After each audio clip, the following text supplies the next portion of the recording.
విప్లవాలగని communism సమాజ స్థాపన కోసం ఈ సమరం వందేళ్ల విప్లవాలగని కమ్యూనిజం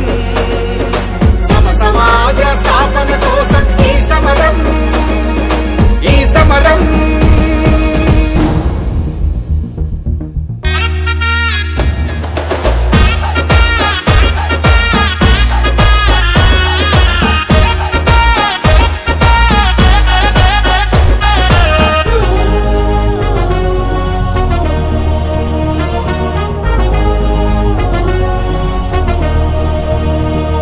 తెల్లదొరల చెర విముక్తి కోసం జమీను గడీల అంతం కోసం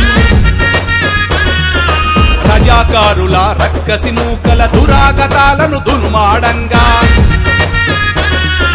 పుట్ర కేసులకు అదరక బెదరక అజరామరమైన తేజసమై మార్చు మాటలతో లెనిన్ బాటలో నడిచింది ఓరు బాటకే నెత్తుటి తిలకం దిద్దింది